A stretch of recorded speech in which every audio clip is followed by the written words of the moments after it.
McMahon Stadium in Calgary is home to the surprise team of the CFL season. The Stampeders were expected to struggle, but here they are today with a chance to strengthen their hold on second place at the expense of the Saskatchewan Roughriders, who have also surprised, but for the way they've struggled.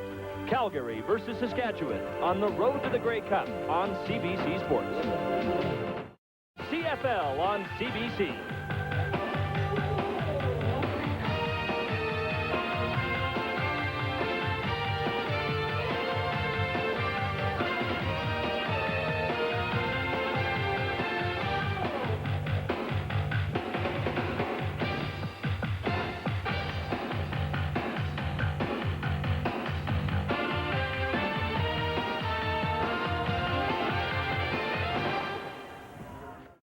As always, are Don and Ron.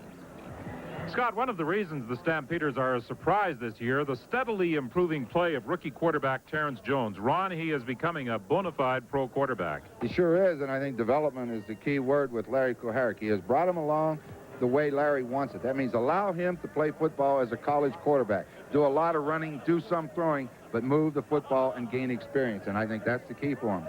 And they hope he comes through with a big game this afternoon as they attempt to move closer to clinching second.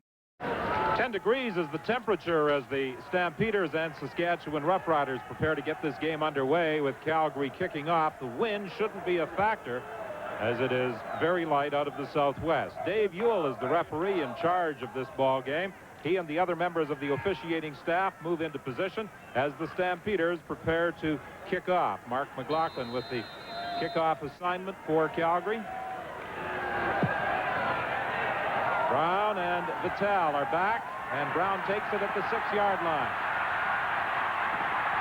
And Brown is stopped as he drives up to the 32, and that's where Saskatchewan will scrimmage 1st and 10. Howard Fields was there to make the tackle after a 26-yard return.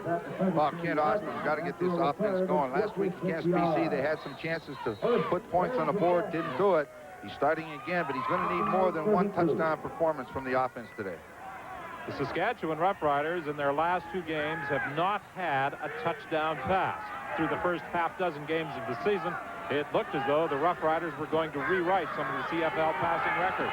This is Jeff Fairholm on the reverse, and Fairholm back in the lineup provides the Riders with a first down on their first play from scrimmage. But Fairholm gets up very slowly, and Fairholm was a question mark for this game because of a hamstring pull. And he is going off the field after carrying the ball in the first play. Well, we think Fairholm had to be a key today. If he's going to be here, they've got to use him with Elgard out of there. He's a big inside threat. Narcisse has been the only guy doing a job for him from the receiver spot, but they've got to get the backs involved, and especially Tim McRae, for them to have success. Got a 3-back offense with Sean Daniels in there. They run the reverse this time to the other side with Donald Narcisse. And the Roughriders opening with a little razzle-dazzle as Narcisse gets up across the 50-yard line for a pickup of about 5 yards. Doesn't hurt a bit. Keep them off balance. You show them one, come back and do it again.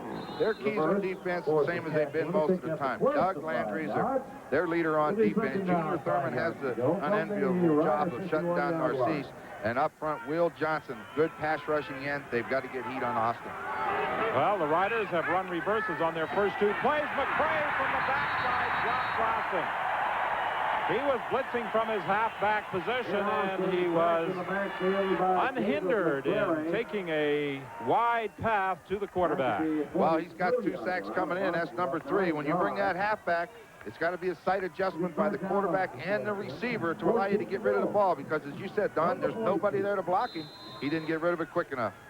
That forces the Roughriders into a punting situation. Baker stands back at his own 27-yard line. His first punt last week against the BC Lions was blocked by Alondra Johnson. He came untouched right up the middle. Punt return by Darcy Kopp, stopped at the 50-yard line. Calgary Stampeders will have good field position for their first offensive series. A 14-yard run back by Kopp after a short 32-yard kick by Baker. Well, it's going to be fun to watch Terrence Jones play today. You know, talked to Larry Kuharich before the game. He got options in, bootlegs, sprint outs. He said he wants Terrence Jones to play football the way he knows how, and that means run. And he'll be exciting to watch.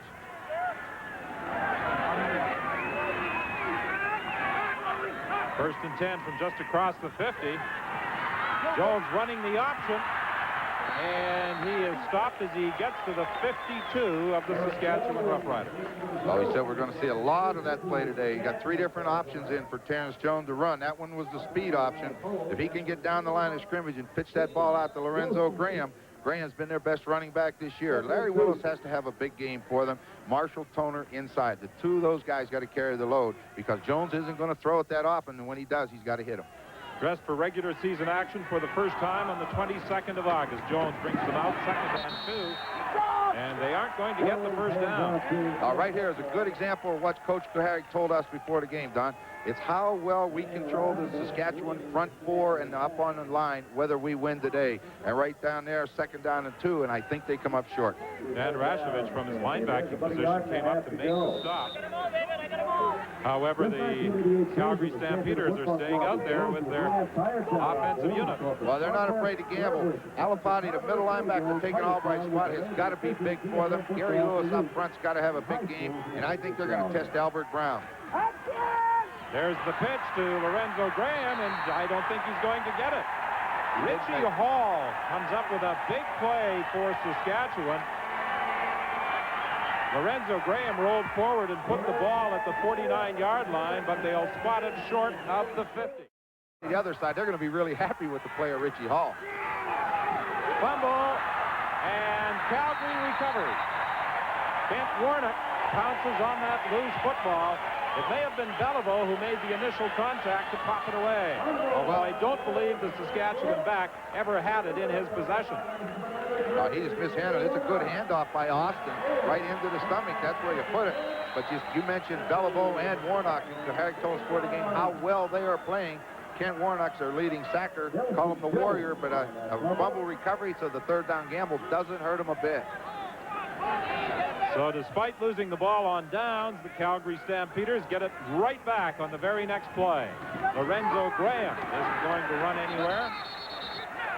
And this is something that the Saskatchewan Roughriders were concerned with, is stopping the running game of the Calgary Stampeders. That's right. That means that their defensive line has to beat the offensive line. That's Kuharich's concern also. Right here, we saw James Curry come from the wide side of the field, beat his man, and make the tackle going away from him, and that's what Saskatchewan has to have.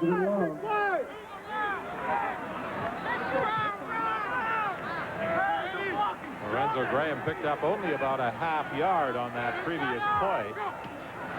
On 2nd down, Terrence Jones throwing over the middle for Toner, incomplete. Ball was incomplete and everything, but Terrence Jones showed you something right here. He might be a rookie, he might be young, but he saw the safety blitz of Suter coming from the wide side of the field, yet he went right back in the pocket, planted, threw the ball on time. Threw it in a hurry, but he threw it on time. It just wasn't complete, went right through Toner's hands.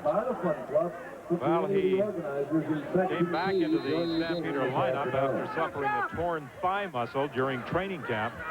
And Terrence Jones has come along very slowly, but has shown that he is capable of playing professional football. This is only his 4th game as a starter. Brown brought down at the 18-yard line with 9:54 remaining in a still scoreless opening quarter. A 9-yard run back after a 41-yard kick. Scott?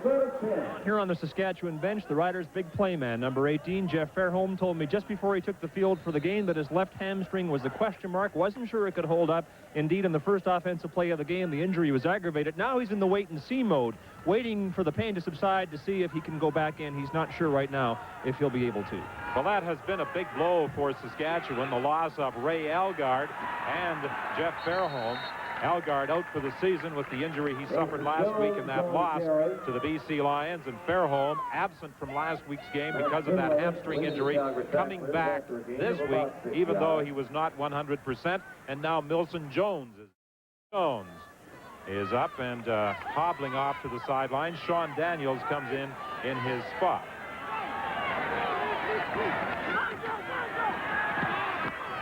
Kent Austin's pass is complete to James Ellingson. This will be very close to a first down. He was driven back from around the 29-yard line, and that's the area the Riders had to penetrate to move the yardsticks, and the officials signal that it is a Saskatchewan first down. Good pattern by Ellingston. All he wants to do, he knows the situation. Second down, short yardage. Get across that 1st and 10 marker, make the catch. That way, if you force it back, you make what you want. That was 3 yards. Austin with time, and he has got Sean Daniels wide open, and that will be close to another first down up to the 40-yard line. Sean Daniels, they list him at 5'11", 238 pounds. Talking to Gregory last week, he's probably a little heavier than that, up over 240, but he does a good job. He's made a good block today, and now he shows he can catch the football. He'll be swinging to the flat from the left side of the screen. When Austin turns, he'll find him by himself. He gets turned upfield. Good tackle by McCrary, but he picks up the first down. Pass knocked down at the line of scrimmage. I think it was Mitchell Price who got a hand up in front of that Kent Austin throw. Good job. When that quarterback takes that quick step, that 3-step drop and stops, you're not going to sack him. So Mitchell Price been around long enough to know that if you're not going to get there, at least get your hands up. In that case, he batted it down. The 6'3", 270-pound product of Livingston University. A number of fine players have come out of that school into the Canadian Football League. 2nd and 10, Saskatchewan. They are at their own 40-yard line. It's still scoreless in this opening quarter. Austin with time. He completes the pass, and that will be close to a first down. In fact, it should be a first down with James Ellingson on the receiving end of the throw. You saw Austin look to his left. He found the man that was single covered. Howard Fields had Ellingson one-on-one. Ellingson ran his pattern deep and then came back to the quarterback. Not much defense back can do about it. This has been a pretty good drive that Kent Austin has put together, taking the Riders from their own 18-yard line up to the 51. And it's 1st and 10. The draw play. This time it isn't going to work. Tim McCray is stopped right in his tracks. He'll actually lose a yard. We talked about the speed of Johnson when we were talking about their defensive keys a minute ago. They ran a draw up the middle, yet from the wide side of the field from defensive end. Will Johnson came around the play and made the tackle from the back and lost about a half a yard with. That's good speed. Larry Koharic feels he's more effective at a rush end position than he was when he played in the NFL as a linebacker. Tim McCray struggling for a first down. He's going to be about a yard, maybe 2 short, as he got to the 51 of the Calgary Stampeders. Looking to his left, looking around. McCray leaks out, comes back underneath. There he is, standing right in front of you. Catches the football. Now it's just a matter of can he get the first down. Good pursuit, good hustle. That's trademark at Calgary. Swarm to the football. Get a lot of red jerseys in on the tackle. Saw a good example of it there, about 5 of them. Tim McCray has been the 2nd leading receiver for the Saskatchewan Roughriders this year and is their #1 rusher. Some confusion on the part of the Roughriders. I don't know what they're doing. They got a short yardage team in there. Well, they're not going to get this play on the way. They're one short. They're 1 short anyway. They're going to run it nonetheless. Yeah. They're going to be stopped. I don't know why they didn't take the no yards penalty there. They were 1 player short. Yeah. All sorts of confusion as to who should be on the field, and they turn the ball over on down.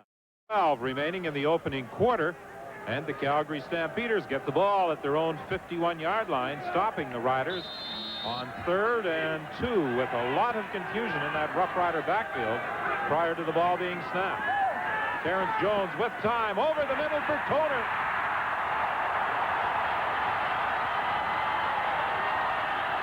Wow, nice play by Terrence Jones. Well thrown.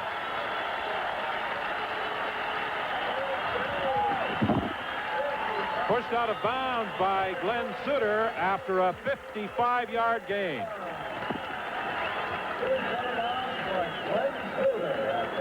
Over the middle for Marshall Toner. And then Toner runs to the sidelines as he is tracked down by Glenn Suter and forced out of bounds, but not before he got to the 4. So Marshall Toner atones for an earlier miscue when they gambled on 3rd down, and he was unable to make his block. Lorenzo Graham mishandled that pitch from Terrence Jones, but still fought his way to the 2-yard line.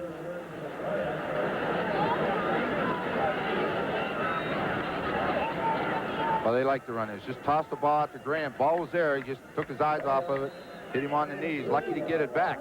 the big thing he does, and they're down inside the 3. So it will be 2nd and goal for the Stampeders with 5:14 remaining in this opening quarter.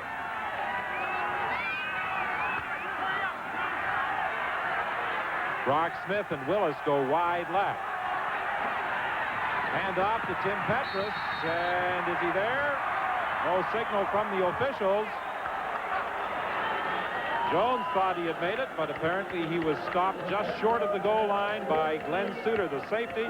So it will be 3rd and goal from the 1-yard line. Well, they put it back to the 1-yard line. Petrus thought he was in. Jones thought he was in. Just a lead. They took a long time getting it off. Let's see where he ends up. I think it's a good call by the official. He's sure he put the ball over later, but not when he hit the ground. 3rd down gamble. Jones carries. Still no signal. Now they indicate a touchdown. 6'2", 210 pounds. He should get in there, and he did it right. We'll get a replay of that, and you'll see how he runs his quarterback. He got down real low, used his strength and his power, just goes right in behind his right guard, Tom Spallettini. Terrence Jones on the 3rd down gamble had to struggle, but he made it to the end zone. And the Calgary Stampeders lead by a score of 6-0 with Mark McLaughlin preparing for the point after. What you trying to give me, man? Yeah, well, first he's going flow, and then wham trap. So I said wham trap without giving me quick. That was a good call, though. Good job. That's all right. Good job. Listen, on your tongue. Mishandled on the snap from center into the end zone, and it's incomplete. And Brent Mattis probably did a good thing there in throwing it over the arms of any Saskatchewan defender because it is still a live ball. Well, with a bad snap on the convert attempt, the Calgary Stampeders kick off holding a 6-0 lead. Same thing happened in the first game of the season against the Saskatchewan Roughriders. Stampeders missed their conversion attempt on their first touchdown of the year. Patel on the kickoff return is stopped at the 32-yard line. 4:17 remaining in the opening quarter. That was a 22-yard run back, and Terrence Jones capped that 59-yard drive with a 1-yard touchdown run. Watch Terrence Jones get down real low. Gets down, gets in behind Spallettini, just gets those legs pushing forward, gets it across the plane of the goal line. It's all the further he had to get. 1st and 10, Saskatchewan. They are at the 32-yard line. Austin dumping it off to Tim McRae. And the penetration there by the linebacker, Ken Ford, coming up to make the tackle with help from Johnson. So we saw Johnson from one end in on the tackle. We saw Kent Warnock come all the way across the field. That's what Koharic told us. When that ball's in the air, he said that defense goes to it. Well, I'll tell you, you get a bunch of team pride when everybody gets in and gets one hit on that guy. They love it. A swarming defense, and it has proven successful and effective for the Calgary Stampeders. The pass complete to Narcisse, and he should have a 1st down. That's good job by Austin. Narcisse wasn't his primary receiver. He's looking left, and all of a sudden Narcisse took it deep enough and come down. Watch Austin. He's got the underneath man coming from the right side. He's looking, doesn't have it. Turns around, Narcisse comes back to the quarterback, gets good separation, picks up the 1st down. Brought down by Junior Thurman, but not before he had penetrated the 44-yard line. Against Matt Dunnigan on the BC line. Wilson Jones is obviously okay, back in the ball game after having his right ankle retaped, and he gets about 8 yards, battling up to the 53-yard line. Wow, when you're going to run the football, that middle linebacker's got to be around the ball, and this is what Landry does best. You see him sliding around, trying to get there, and he does. The only thing he'd like to do is get there quicker because Saskatchewan got 8 yards out of it. That's a good job of blocking. Landry has been selected the defensive player of the game by the coaching staff in 4 of the games that the Calgary Stampeders have played this season.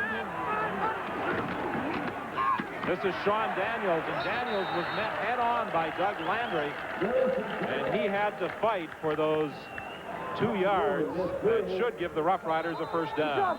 Run a counter play, 2nd down. When you see the quarterback wheel out of there on a reverse like that and make a fake handoff underneath as he did there to Sean Daniels, takes a little bit longer. Daniels paid the price. Watch it. Here's the fake. A little bit of turn. Turn, hand off underneath, follow all that. Good hit up front, and he had the lunge to get the first down, but he got it far enough.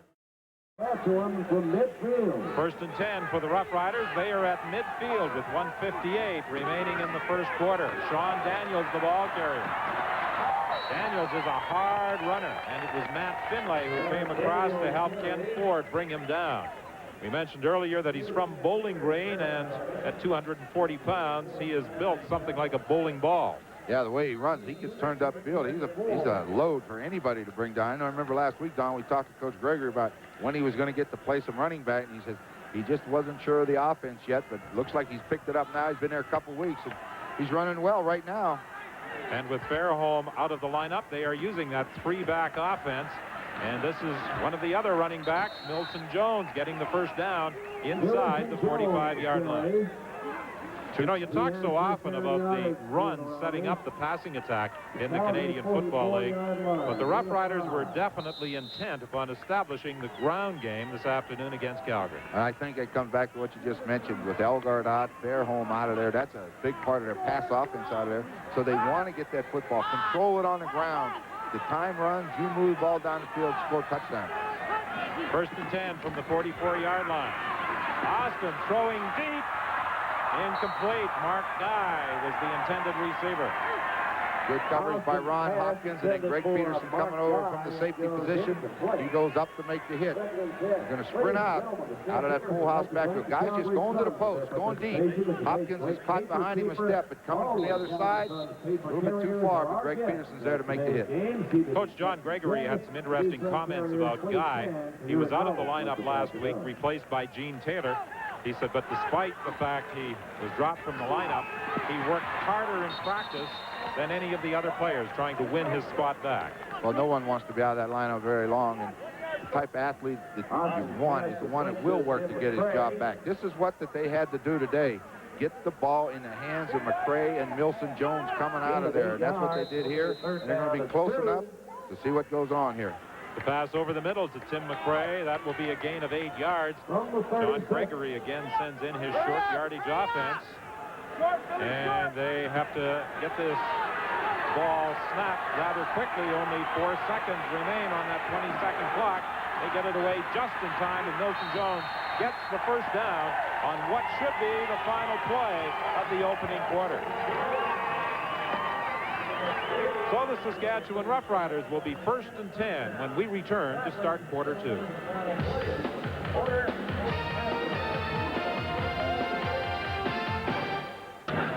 Six 0 the Calgary Stampeders leading on a Terrence Jones touchdown. And to start the second quarter, the Saskatchewan Roughriders are 1st and 10 from the Calgary 33-yard line. Drop play with Milson Jones. Doug Landry is back in the ball game, and he makes the tackle. They limit his gain to about a yard. The Saskatchewan Roughriders have moved the ball well through the first quarter, but one big play, a long 55-yard pass from Terrence Jones to Marshall Toner, set up the only scoring points of the game, a touchdown by Terrence Jones. 2nd and 9, swing pass to Milson Jones coming out of the backfield. He is going to be perhaps 2 yards short of a first down. 2 yards short. It's funny what Saskatchewan's doing right now. They got Bob Rusciani out of the ball game, so they're going with 2 wide receivers, Guy and Narcisse, Ellingson in the slot, and 3 running backs in that T formation. That time they sent Jones and Daniels out and crossed them and hit Jones in the flat, but they're going to be a little bit short. Well, John Gregory, because of the uncertainty all week about the availability of Fairholm, introduced this offense into the Rough Riders scheme for this game, and they've been using it ever since the first play. Field goal attempt by Ridgway is good, and the Rough Riders, with 13:41 remaining in the half, are on the board. It's 6-3, Calgary in front of Saskatchewan. Saskatchewan trying to stay within striking distance of Calgary in the battle for second place in the West and break out of that tie for third place with the BC Lions. I'm sure that loss last week to BC had a demoralizing effect on the Roughriders. Oh, I'm sure it did, Don. I mean, I would say it'd be like Tuesday, Wednesday, Thursday before you're going to really fight your way out of it. I mean, to have a game won and lose it with no time on the clock, that's very demoralizing to a football club. 3 plays with no time on the clock, resulting in a BC touchdown in a game that Saskatchewan appeared to have won. Jones throwing deep for Larry Willis. This is intercepted by the safety, Glenn Suter. And Suter is brought down at the 48-yard line. Tom Spallettini is there to make the tackle. The Roughriders will be 1st and 10 when we return. Well, Glenn Suter was the target of considerable criticism last week because it was his pass interference that resulted in BC being able to score the touchdown.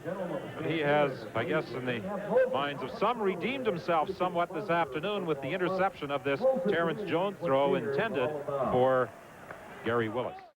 And another Jones, Milson Jones of the Saskatchewan Roughriders, is unable to hold on to that Kent Austin pass. The fans at McMahon Stadium, a crowd of around 30,000, and Larry Kuharek felt that Jones had possession, but that was not the case. Let's watch the hit. Dave McCrary arrives. Ball pops loose. Referee ruled he did not have possession. I think I have to agree with him. He did not have it all the way into his hands. That's a good call. 2nd and 10. The ball is at the 48-yard line. Tim McRae will be stopped about 5 yards short of a first down, so the Roughriders will be forced to kick it away with 12:32 remaining in the first half. Roughriders have to be concerned with the way defensive tackle James Curry came off the field. Last week, he was shaken up a couple of times in that loss to the BC Lions. And they kept checking him. They checked out his leg last week a little bit, and he kept coming back in and playing, but the way he went out this time, it didn't look like he's going to be back for a while. He may come back. He's pretty tough, but I don't know if he'll be back this series. Kopp and Kennard Martin back for this punt return. It's Kennard Martin who is the designated import, running the ball back to the 23-yard line. A new addition to the Calgary Stampeders, and he returns at 17 yards. In at defensive tackle in place of the injured James Curry as Calgary scrimmages 1st and 10. Bobby Jurison stops Tim Petrus after a pickup of about 3 yards. Petrus is having quite a season in the CFL. Boy, he really is. He's averaging about almost 5 yards a carry. Seems like every year he goes to training camp, he has to fight for his position. And yet at the end of the season, when the statistics, final stats come out, he's like in the top 6 or 7 in rushing. But he's having a good career, 6 years in the league now at the University of Calgary.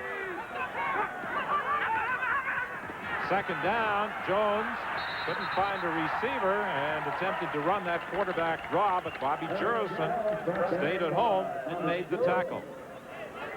Seems funny when we just talked about, what Jones was trying to do. He's run a speed option, a load option. This time it's the quarterback draw. So we will see all those plays. We've seen them all in a hurry. This time he wasn't able to get any further than 3 or 4 yards, so they got a punt. Albert Brown is the lone back, awaiting this 3rd down kick by Brent Mattich. Mattich will be featured this afternoon at halftime. Brown grabs it at the 45-yard line. He had some thoughts about reversing his field, but Dan Wicklum prevented him from doing that, and then he's forced out of bounds directly in front of the Rough Rider bench with 10:55 remaining in the first half. Calgary leading by a score of 6-3.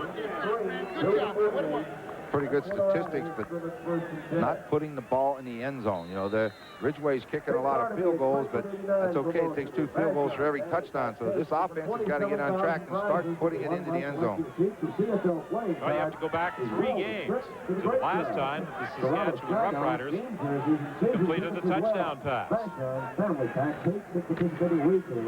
Tim McRae can't get outside. Clint Fleming is there to bring him down. Tim McRae from his halfback position had moved up, and he forced McRae, and Fleming finished the job. Good job. Watch. Misdirection. Little fake to Jones. Hand off to McRae going backside, but watch number 90. Good job. Fights off the block, steps over the guy, makes the tackle. They lose 3 yards. Good job from Fleming. Make it 2nd and 13, Saskatchewan. A loss of 3. It is 2nd and 13 for the Saskatchewan Roughriders. Nelson Jones taking it out of the backfield, stopped short of a first down. Asking too much. 2nd down, 13 yards to go for a 1st and 10. They're going to let you dump that ball off to a guy like Nelson Jones or Tim McCray all day long because they feel he cannot get 13 yards running from 4 yards behind the line of scrimmage. Early in the ball game, the Roughriders were able to put together a couple of good drives, but on their last 2 offensive series, they have been stopped. Kopp and Martin are back for this 3rd down kick by Terry Baker. 9:43 remains in the first half. 6-3, the Stampeders lead the Saskatchewan Roughriders. Good kick by Baker. Martin retreats to the end zone, and Kopp yelling to him to go down, and he concedes the single point. You're watching Foster's CFL on CBC. Those knees can only take so much of a pounding, and there are many veteran players who have trouble the day after a game even getting out of bed. Yeah, especially when you've had surgery on them. It takes longer and longer to get that thing healthy once you start aggravating it. And the way the Calgary Stampeders like to play football, they'll put a lot of pressure on the defensive line because they want to run. They run some traps. That's tough on the line. 2nd and 6 for Calgary. Jones gets away from Lewis, dumps it off to Lorenzo Graham, and even though he was somersaulted at the 45, he should be close to the first down. We saw the athletic ability of Terrence Jones again. He looked downfield. Watch him. He's going to get some pressure up the middle, not able to throw the football. The pressure's going to come, and he'll outrun it. He gets outside, finds him, dumps it to him, and a good hit. Harry Skipper dumps him, but he's going to be close enough for the first down. That's all he cared about. 1st and 10 for the Calgary Stampeders from their own 45-yard line. They lead by a score of 6-4. This is Lorenzo Graham again. And Graham did a good job of fighting for 8 more. Was a good job pulling that time. Lloyd Fairbanks, the left tackle. Take a look at Gary Lewis, number 79. Here comes the block. 65, Palumbo tries to make it. He escapes, goes right down that line of scrimmage, and jumps on his back. When Lloyd Fairbanks pulls to go, Lewis sees that, and then he'll start working that side of the field. 2nd and 2, Calgary. The Stampeders at their own 53. The fake pitch. Tim Petrus is stopped dead in his tracks. Excellent penetration by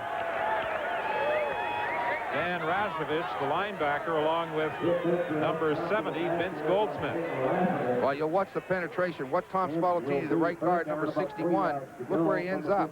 He couldn't handle him because of the penetration by Vince Goldsmith. Goldsmith got down low, won the battle inside. Petrus tried to run in there, hit him straight on. Good defense. So Brent Manich drops back for another 3rd down punt, standing at his own 38-yard line with 7:20 remaining in this first half. Calgary leading by a score of 6-4. Albert Brown waits for it at the 9-yard line. Good downfield coverage by the Stampeders as they stop him at the 18-yard line after a 51-yard punt. Discuss what happened and where the CFL goes now for leadership. Don? 1st and 10 from the 20-yard line. Penalty flag as Guy is the intended receiver. He's got it down at the 50 of the Calgary Stampeders, but there is a penalty flag. It's going to be brought back. A holding call against the Roughriders. Well, that's a great catch by a guy that, too bad it's going to be nullified, but boy, it looked from here like Hopkins had an interception right in his hands, and all of a sudden number 9 went right up, pulled it down, but it's coming back. Holding, Saskatchewan number 62, first down repeated. Has there been another penalty flag in this game? I can't recall one. Not many. Here's what we see. 3 backs. You see Milson Jones blocking, and right there you saw the hold. 62 grabbed 74. Mitchell Price pulled him to the ground, and there was a great catch. Stevenson was guilty of the holding. That takes the ball back to the 10-yard line. It's 1st and 20. The draw play with Tim McCray. McCray got it, almost all of it back. He gets 16 yards on the draw. Well, we've talked every game. We've done a lot of Saskatchewan football games in the play of Tim McRae this year, but watch the draw. Handoff up the middle. Good block by Stevenson that time. Bounces off tacklers. He's a tough man to bring down for some reason. He's not real big. He's only like 195 pounds, but they have trouble bringing him down. Tim McRae came into this game needing 63 yards to hit 1,000 for the season. Wilson Jones was hit immediately upon catching that football, but he has enough for the first down. He needed to get to the 30-yard line, and that's just where he got to. If they get injuries on their defensive line, he put John Helton in. He looks like he can still play, doesn't he? Well, he's done a fine job with that Calgary defensive line. And, of course, he was one of the outstanding defensive linemen of all time in the Canadian Football League. I'm going to go by you here. Watch it, please. First and 10. Whoa, that one was close to being intercepted, but somehow James Ellingson was able to pull it in. Landry was there to make the tackle. It looked as though it may have been Ken Ford who ran right through that football. It looked like he got it. Watch number 62 to the left of your screen, blocking on Will Johnson. Set, keep him out there, put him on his back. And as you say, Ken Ford thought he had an interception, cut in front of Ellingson. Ellingson, good concentration, gets the 7 yards. Second down, Saskatchewan. Austin dumps it off again to McRae. This will be another Saskatchewan first down. This short passing game is proving effective for the Roughriders. Well, you make first downs. As long as you keep converting first downs, sooner or later you reach the goal line. You got to go a long way. They started from deep in their own end after that holding penalty. But if you can just get him 10 yards at a time, that's the quarterback's job. 10 yards at a time, we'll end up with points. 4:40 is the time remaining in the half. The Roughriders have dominated statistically, but the Stampeders lead it by 2 points. 6-4 is the score. Again, Ellingson. One of those short passes that produce a gain of 9 yards. That's a good read by the quarterback and Ellingson. Calgary rolled to a zone, which means Howard Fields went deep, and they brought Thurman up on the wide receiver. Ellingson saw Fields go deep, and he just sat it down, which means he stopped dead right in the hole, and Austin saw him. An extra down lineman for Calgary as Flint Fleming goes in and Junior Thurman comes out. James Ellingson also goes to the bench as the Roughriders employ their short yardage offense. Second and 1. Austin is going to pass. He's got Narcisse wide open. Good call by Saskatchewan, and Narcisse is end zone bound.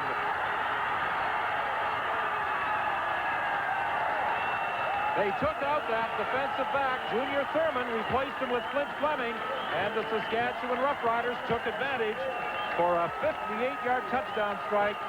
Austin to Donald Narcisse. Well, I'll tell you what's unusual. Usually when you throw that pass, it's to the side of the field you fake to. Austin faked to his left, looked to his left, and threw it all the way across the field to Narcisse. Hopkins went for about 10 or 15 yards, but when Narcisse kept going, he figured he's out of the play, and he turned him loose. And the result is a touchdown. That's well executed by Austin and Narcisse.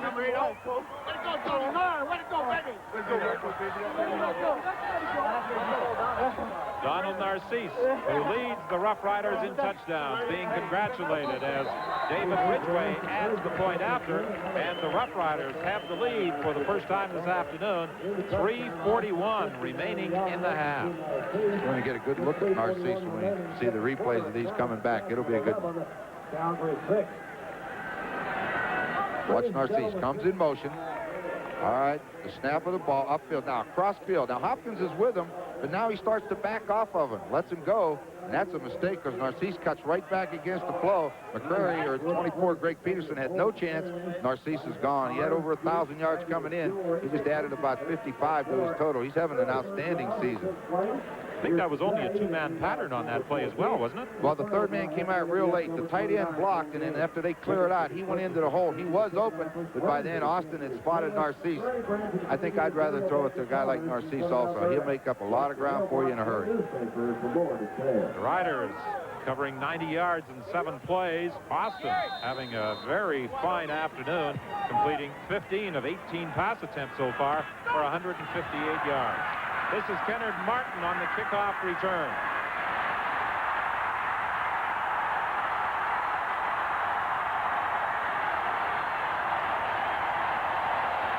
Kennard Martin, 5'11", 203 pounds, out of North Carolina, provides the Stampeders with instant field position, a 50-yard return. I think he was running out of gas, but it was an outstanding run. Larry Herrick feels he's got a chance to be as good as anybody that's ever been up here.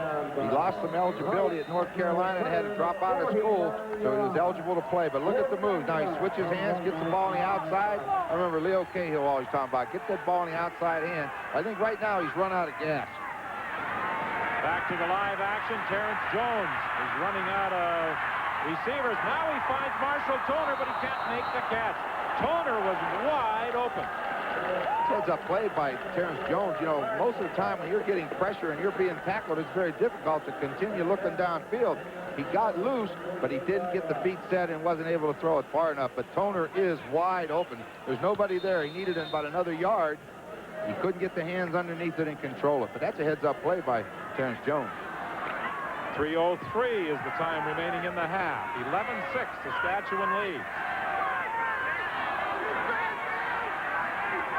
Second and 10 from the 48-yard line. Terrence Jones being pressured by Jurison. Jurison hauls him down back at the 45. Well, that was the concern. Handling that front four, they didn't do it. This is Foster's CFL on CBC, live from McMahon Stadium in Calgary.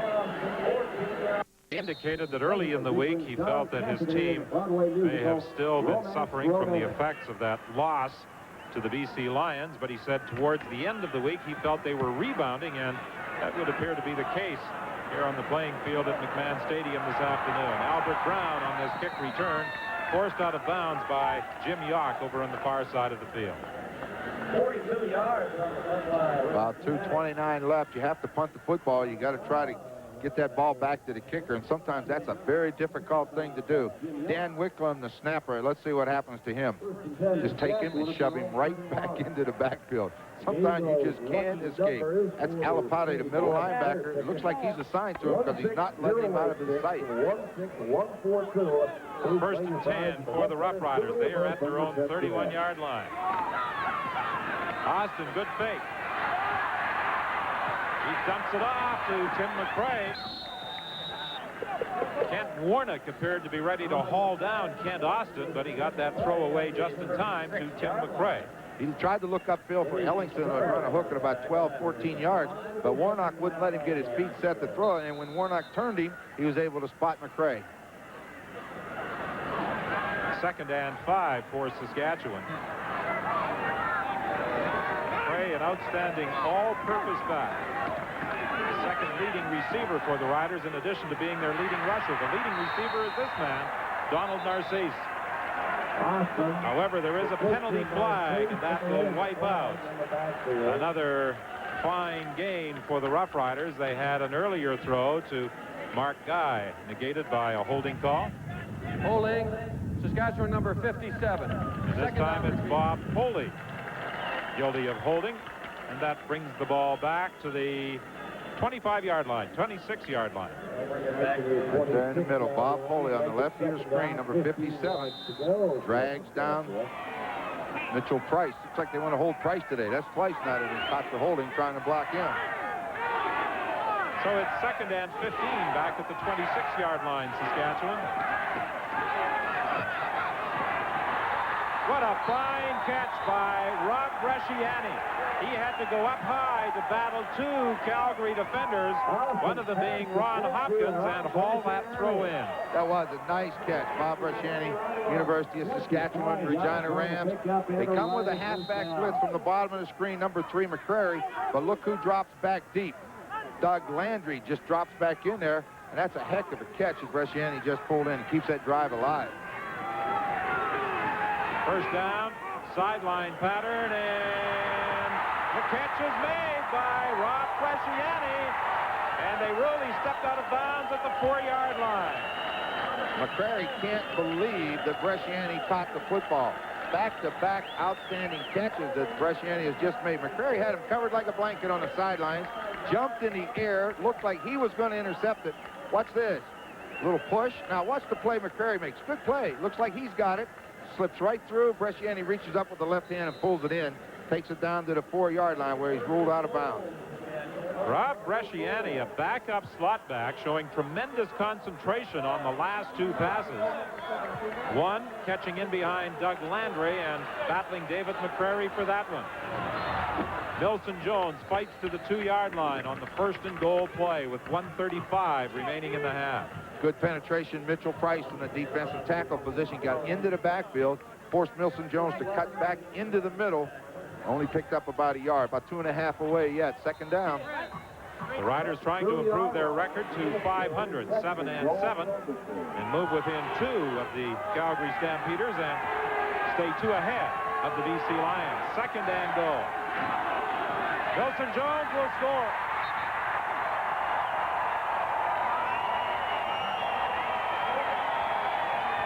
Well, this is McMahon Stadium and not Taylor Field, isn't it? I don't know. I see a lot of green over there. A lot of green going crazy over there. Good job on the left side blocking. And then when Sean Daniels kicked out the end man on the line of scrimmage, Milson Jones had an easy romp to the end zone. So that Milson Jones touchdown comes with 1:19 remaining. David Ridgway will attempt the point after. And this will give the Roughriders a 12-point advantage. I wouldn't be surprised if we're going to see a quarterback change by the Calgary Stampeders as well. Oh, the tough thing about it, they haven't had the ball. You know, they haven't had it. Watch the blocking to the left side. Roger Aldag pulls and leads. There you see the block on by Gary Lewis, 79, and Daniels kicks out the end man, and Milson Jones says, I can run all day here. Watch the left side. Watch how big a hole he's got. You're not going to stop Milson Jones. Not that way, not with an arm. Matt Finlay made a dive in an attempt to bring down Milson Jones, who obviously has fully recovered from that early injury he appeared to suffer to his right ankle. Yeah, it wouldn't be surprising to see a quarterback change at I think the start of the second half, but the big thing right now, when they've had the ball, they haven't moved it. And then they're 2 and out. And I think when the halftime statistics come up, we're not going to see a whole lot of offense for the Calgary Stampeders. Danny Barrett's got the helmet on, ready to go. Hello, Regina. Yeah. Well, Milson Jones scored the touchdown, but it was 2 fine receptions by Rob Bresciani that set it up. Hopkins handling this kickoff return. Penalty flag on the play as Hopkins brings it back. And this will probably be an illegal block charged against the Calgary Stampeders on the return by Hopkins.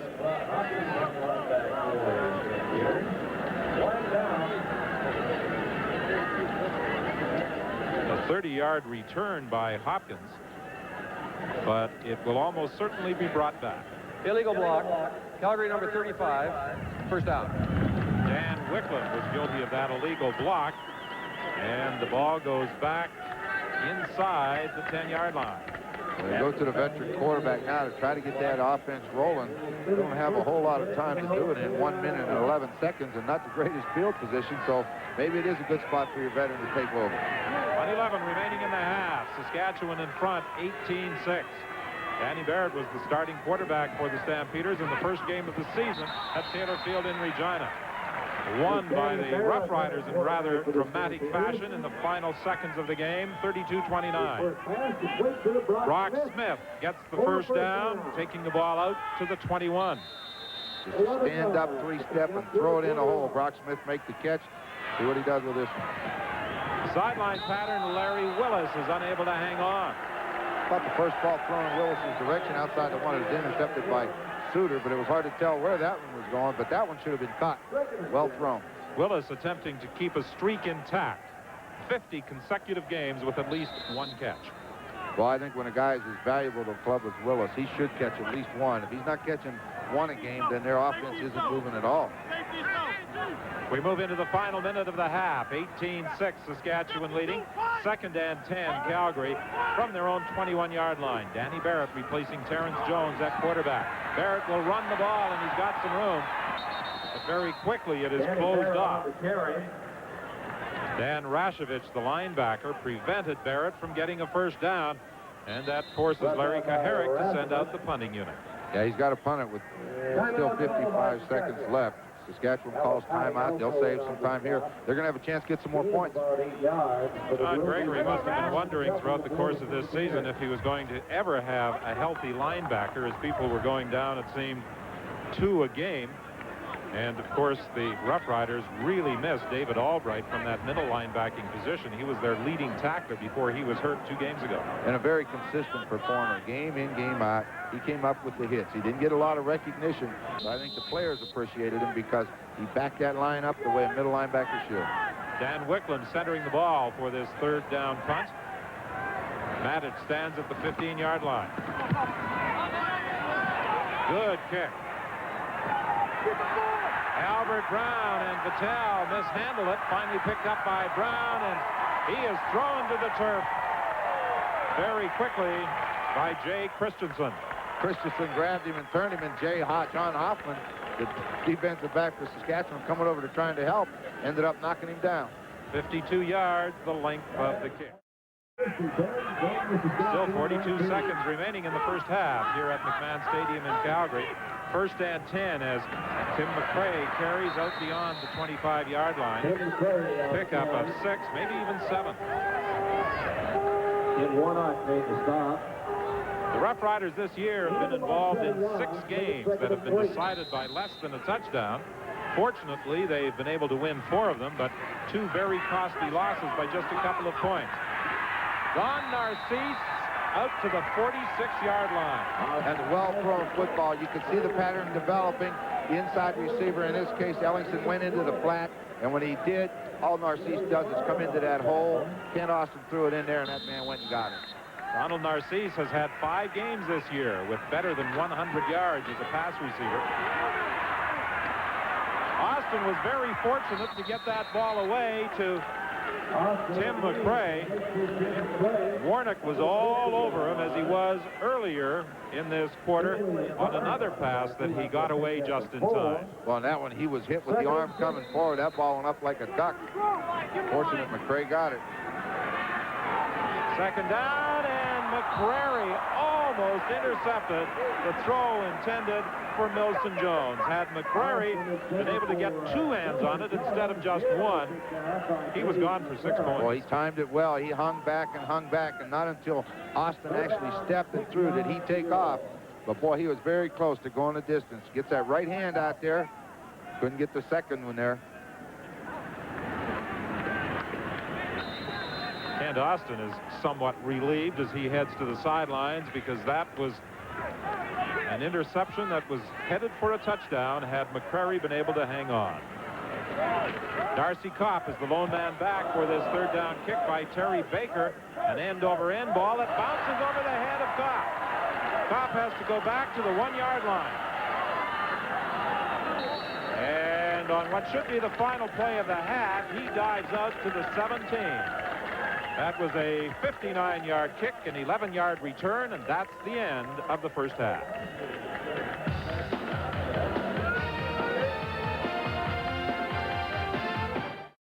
Welcome back to McMahon Stadium in Calgary as we await the start of the second half in this Canadian Football League Western Conference game involving the Stampeders and the Roughriders. The Roughriders lead 18-6, and they have the edge in all the statistical departments. 15 first downs to just 4 for Calgary. And look at the net yards, just 93 for Calgary in the first half, 329 for Saskatchewan, and the Roughriders had the football almost twice as long. A short kickoff to start the second half, and it worked. The ball is fumbled by Jim York, who got it back. Calgary. Well, that is a dangerous thing. I know I was looking at the situation. The Stampeders gave the Saskatchewan Roughriders the wind and the ball, but I certainly wasn't expecting a short kick. But, boy, it was well executed. Kennard Martin recovered after Jim York went up high to grab that football. You see the ball coming down right here. No white jersey around it at all. York makes the catch easy. It's only that hit right there that causes the ball to come loose. But well executed by the Stampeders in a big gamble. 1st and 10 from the 44 of the Roughriders. Danny Barrett continuing where he left off. as the Calgary quarterback taking over from Terrence Jones late in the first half. Lorenzo Gray, the ball carrier, he got back to the line of scrimmage, and that was about it. You know, Don, when you make this decision, and you got to give Coach Kuharich a lot of credit. You're trailing 18-6. You've given up the win and so on, we've already mentioned, but you try a short kickoff, and if it fails and you go down 25-6, sometimes it'll demoralize the team and they're out of it. But they made it, they got a break, and it'll get them up and get them going.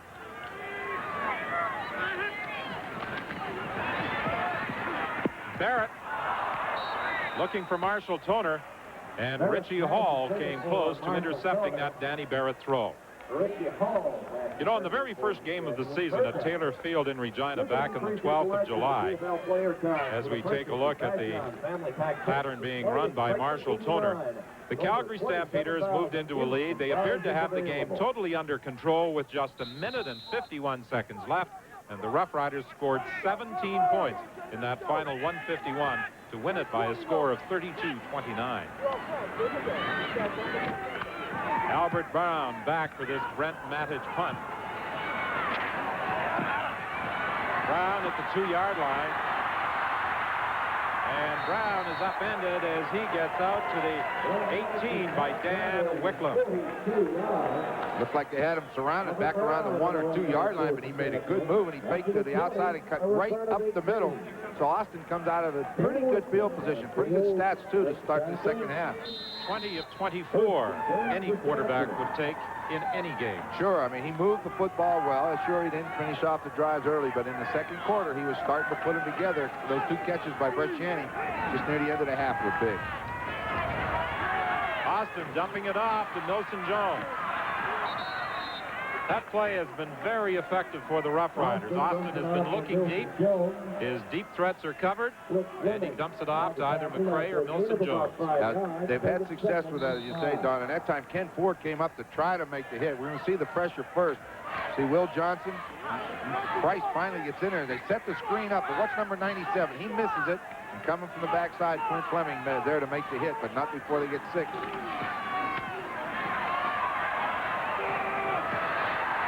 Mark Guy on the receiving end of a first down throw out to the 46-yard line. What the Roughriders are doing in this particular set, they cross those backs underneath. If it's a man-to-man defense, they go ahead and hit one of the backs. If it's a zone, he throws it right over the top, and in this case, to Mark Guy, 21-yard gain. But look at the hole behind the linebackers and in front of the backs. That's good read on Ken Austin's part. Good job. 1st and 10.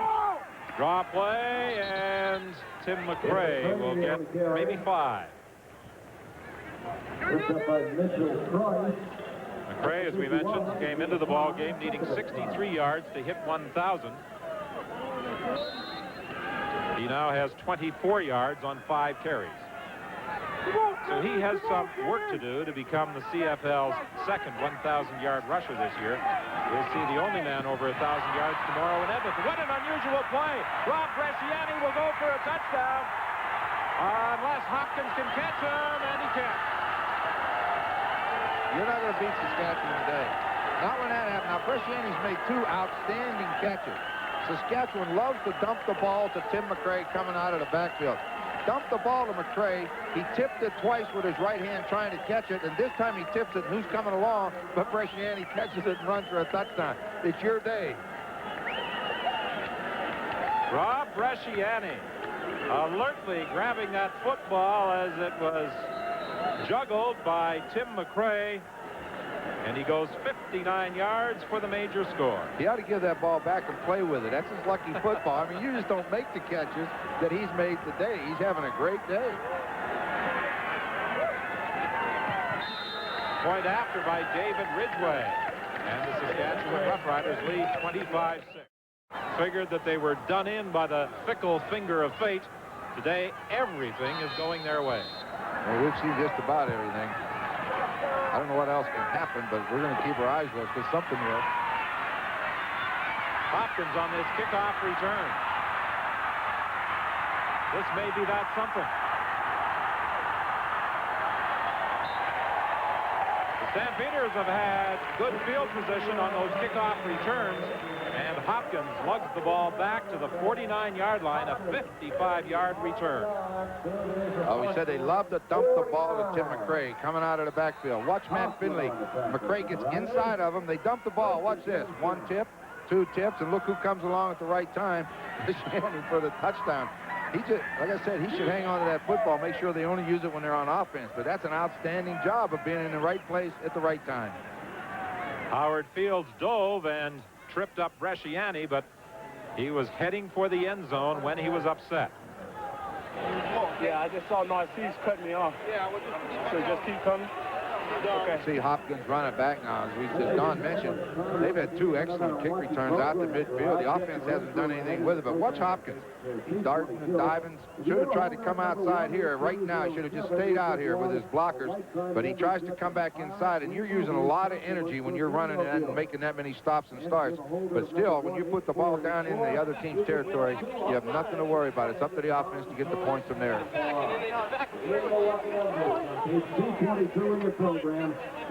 The injured Saskatchewan player is Mark Ernest. The Roughriders will return home following this game to entertain the Toronto Argonauts a week today. Then they are at home to Calgary on the 22nd. They travel to Calgary on the 29th and wind up the season against the Edmonton Eskimos on the 5th of November. So in effect, with the 3 games this month against the Calgary Stampeders, they determine their own destiny. Lorenzo Graham gets 1 yard, not much more. He's stopped by Drinkwalder, who has replaced James Curry at that defensive tackle position. The way this game's gone, Don, they're not going to win the football game today in their usual fashion. That's running the football and controlling the game. They're going to have to throw the football because they're not winning the battle up front, and that was Coach Gary's concern coming in. 10:53 is the time left in the 3rd quarter. 2nd and 9, Calgary. They trail 25-6. And Larry Willis keeps that string intact. Now 51 consecutive games with at least 1 catch. First down, Calgary. Well thrown football by Danny Barrett, too. Willis just down and out, but watch for Richie Hall underneath. Harry Skipper breaks out. You see Richie Hall can't get there. It's a zone defense. Richie Hall's got to try to get out underneath it. You're asking a lot. He can't get there fast enough if the ball's thrown properly, and it was. 1st and 10, Calgary. They are at the 34 of Saskatchewan. Danny Barrett replacing Terrence Jones as Calgary quarterback. Fumbles the exchange from center. Penalty flags fly. The Roughriders claim they've recovered. The officials agree. And obviously the penalty was against the Calgary Stampeders with that Saskatchewan offense coming onto the field.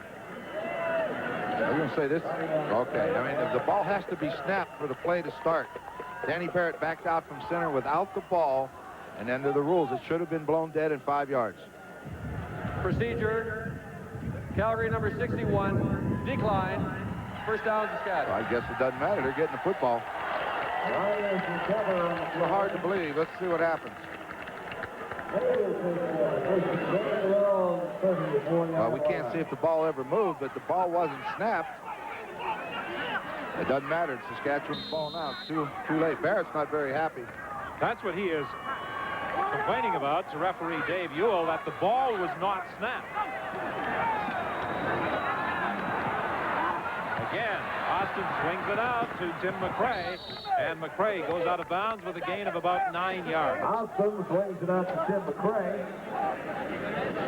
Austin has really held a hot hand this afternoon. At the start of the season, it looked as though Tom Burgess was going to erase the record for most touchdown passes in a single season. He had 19 in the first 6 games of the year. But then he had some problems, and John Gregory made the switch to Kent Austin as his starting quarterback, and what a day he is having. 2nd and 1. Short yardage offense, and Milson Jones gets a big hole. Greg Peterson hauls him down, but not before Milson Jones got to the 32-yard line of Calgary. And again, it's that left side. You see the left side. There he is, Gary Lewis at the top. Aldag pulls. Daniels makes his block. Aldag turns around on Kenny Ford, and from there on, Milson Jones is just go run as far as you can, and that's what he does. But again, the left side, that offensive line and that short yard, he's doing a great job for him. Craig Peterson, who made the tackle, broke a thumb on September 18th against Edmonton, broke a bone in his wrist on September 23rd against Toronto. He's playing with casts on both hands. Austin deep for Narcisse. Touchdown!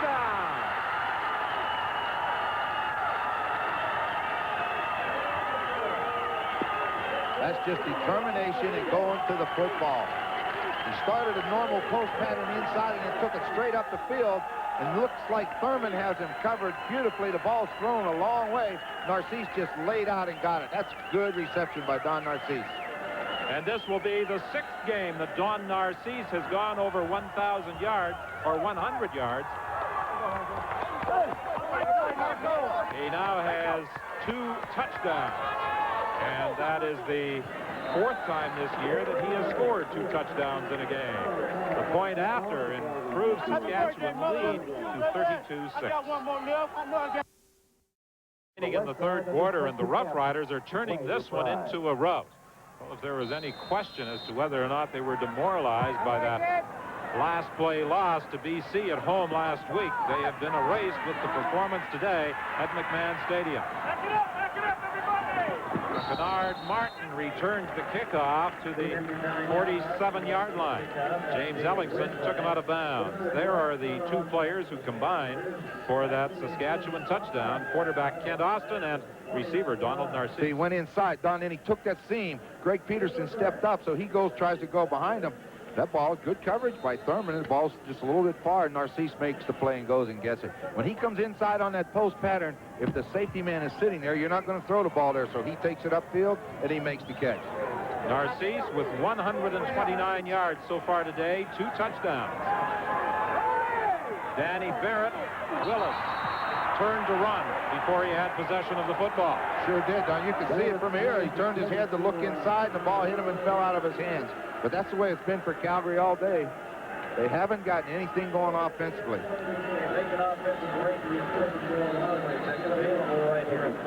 You know, I think a lot of people anticipated in this ball game that the Calgary Stampeders would really solidify their hold on 2nd place, catching a team that appeared to be very flat and with several key players out of the lineup with injuries. Well, you know, you still have to play the game, and so far today, Calgary hasn't done it. Saskatchewan has. Over the middle, and Brock Smith will get a 1st down and more. Not much more, thanks to Albert Brown, but it looked as though he had an opportunity, if he could get away from Brown, to go a long way. While they catch Saskatchewan in that zone defense, you see the linebackers really running out of there, opening a hole right across the middle. That's where Brock Smith goes. Right here, he needs to make this move. He gets outside here, he got a long way to run, but Albert Brown brings him down. Marshall Toner, as we return to live action, takes it to the 27-yard line. Another 1st down as the Stampeders are going with that hurry-up offense. Well, they have to go to the hurry-up offense, Don. Down 32-6. You better do something. You don't have time to mess around. 1st and 10, the ball at the 27-yard line. Barrett has Zeno for a 1st down to the 2-yard line.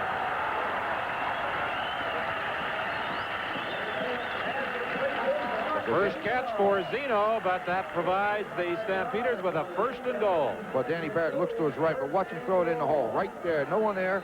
11, Zeno goes up, and it looks like he's going to drag Albert Brown all the way in. But this is the first spark that we've seen from the Stampeder offense today. 1st and goal, Calgary from the 2-yard line. 6:57 remaining in the 3rd quarter. They trail 32-6. The 2nd man, Lorenzo Graham, gets to the end zone.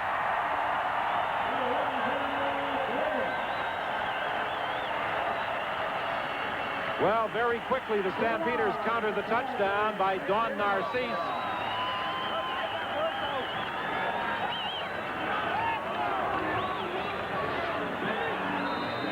That's the type of offense Larry Kuharich was anticipating today from his Stampeders. Yeah, he was really anticipating going well today. You know, he said, we got a chance to play at home next 2 weeks. He said, we need to win this one today, but sometimes it doesn't work out that way. Look at it. Lead blockers, Petros, 1 hit. Bounces off Suter, and he's in. The big thing is they move down quickly. 3 excellent passes. Shit, let's show them who we are. Let's go, baby. Lorenzo Graham trying to chat things up at that Stampeder bench with 6:51 remaining in the 3rd quarter. Hey, folks. Stampeders started this 2nd half with the short kickoff. This time they bounced the ball to Natal at the 25-yard line. And he works his way out to the 41 before being stopped by Darcy Kopp with help from Kennard Martin. Well, the offense scored real quick. They got the football very quickly. It was into the end zone. But right now, they've got to slow this guy down. Austin with 389 yards in the air. He's having a field day. They got to come up with a turnover. Statistics quarterbacks dream of: 25 completions in 29 attempts for 389 yards. 3 touchdown throws. Draw play. Nelson Jones gets 5 yards. The play's been real successful for him today. Just a straight draw in behind Anderson, Aldag and Poley. Just run till daylight, and that's all he's doing. 5 yards a carry, and it's almost 6. They're averaging about 5 yards with it all day.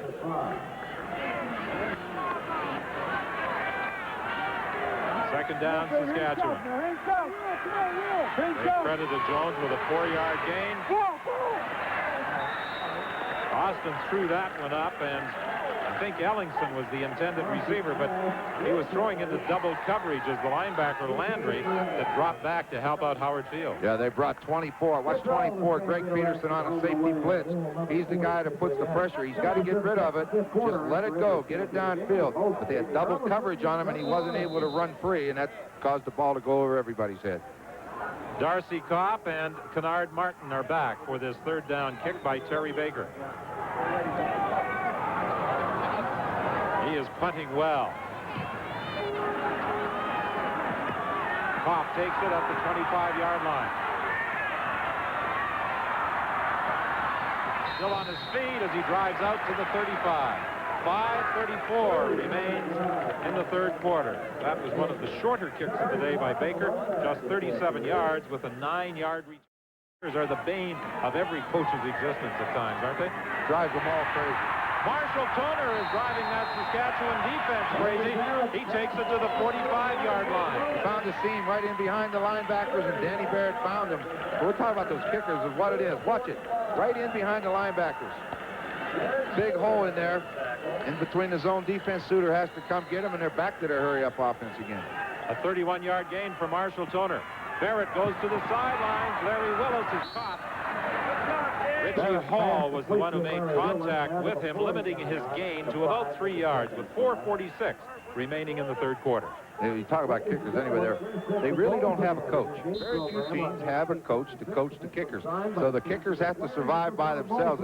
I mean, I give them a hard time anyway, because I figure the only people that are more second in command, the kickers are first, quarterbacks are second. They're all strange, but the kickers are the worst.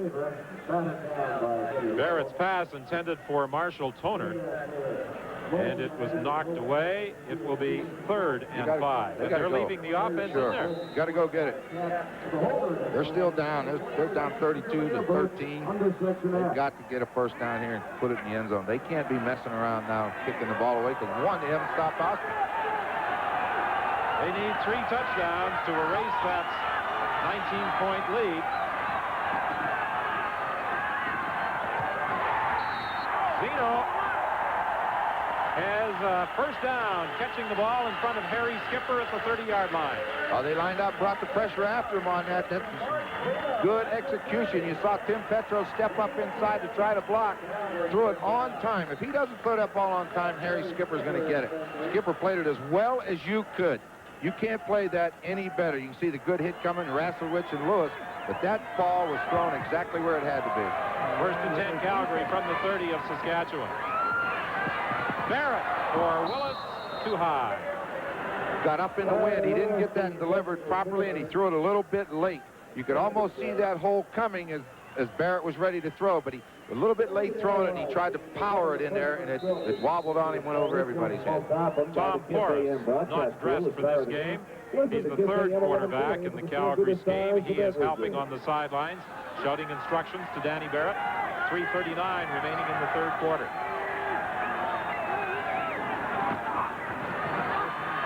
Barrett being chased by Eddie Lowe, gets the pass away, incomplete. Intended for Larry Willis, but Eddie Lowe was in pursuit of the quarterback, forcing him perhaps to hurry the throw. Well, that's that dash pattern that we see Calgary running a lot, where they drop the quarterback back, in this case Barrett, then he swings out to one side or the other. Eddie Lowe was on a blitz up the middle, and he just changed direction, and you could see it coming. You knew Barrett was going to get hit because Lowe was very close to him all the way. So on 3rd and 10, the Stampeders line up in field goal formation. McLaughlin had a 58-yard field goal a year ago. This one from 37 yards out is good. Well, if the Stampeders hope to fight back, their defense will have to force the Riders to turn the ball over. Calgary right now would like to see a 2-and-out with 3:12 remaining in this third quarter. Kent Austin has other ideas, and so does Rob Bresciani. Boy, when you start talking about a Foster's MVP, Kent Austin gets consideration, but so does Rob Bresciani. I wasn't sure he's throwing that to Bresciani, but again, he showed up to catch it. I thought he was looking for Ellingson coming before Bresciani made the catch, going against the flow. See Ellingson coming from the left side. Here comes Bresciani. He was throwing to Bresciani. He led him perfectly. Bresciani pulled it down. Another big catch. Maybe he gave him that ball back.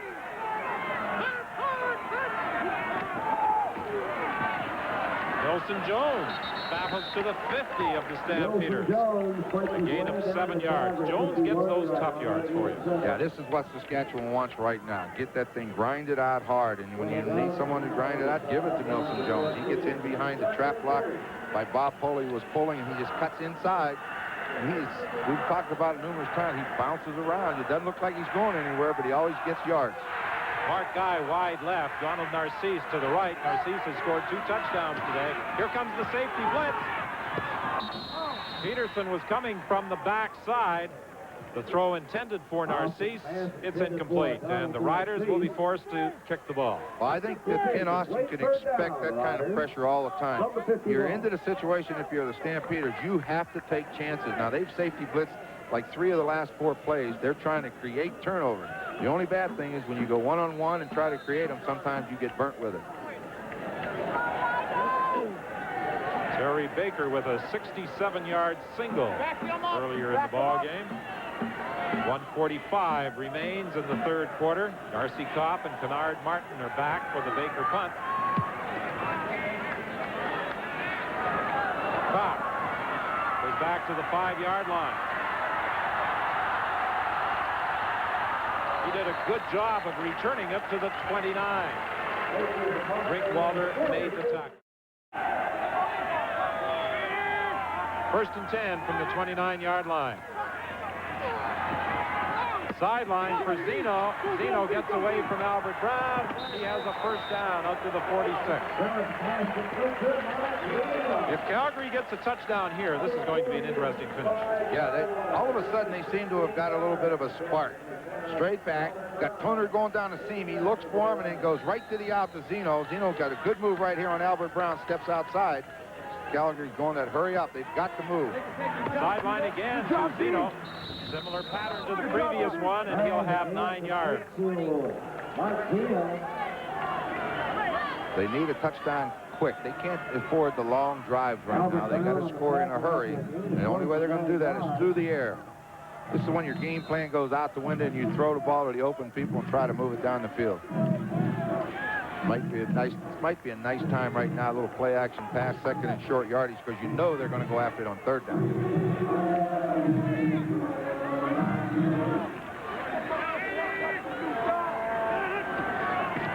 Second down conversions have been a problem for Calgary this afternoon, but not this time with Tim Petrus fighting his way to the 52-yard line with 2 seconds remaining in the third quarter.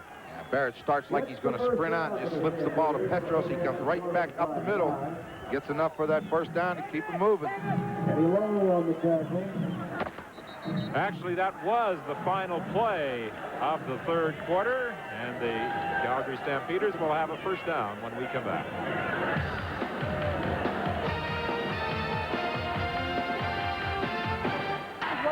Well, I was surprised that the officials signaled an end to the third quarter. They erred. There was time left on the clock when Petrus went down, so they will run one more play before the third quarter ends. Oh, Rashovich from the backside jumps all over Danny Barrett, preventing him from throwing, and that is the end of the third quarter. Hey, there's something really funny there. The 5 red jerseys of the Stampeders blocked nobody. It looked like they were confused on the snap. But watch the white jerseys come through. How many are there? Jump right on them. They saw the safety blitz coming. Danny Barrett stood up and audible. And coming from the bottom of the screen is the inside halfback Larry Hogue. But Rasevich got there first. The officials initially had signaled an end to the third quarter, but they realized their error and put the time back on the clock. But now we start the fourth quarter, 2nd and 18, Calgary. They are at their own 51-yard line.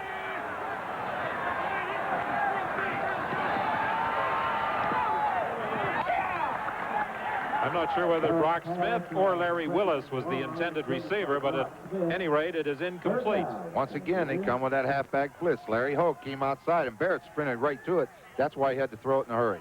525 yards for Saskatchewan. Well, when you saw Ken Austin's stats on the board, he's up around 400 yards in the air. In fact, over 400. It's not hard to understand why they have 500 yards of it. 406 of them through the air.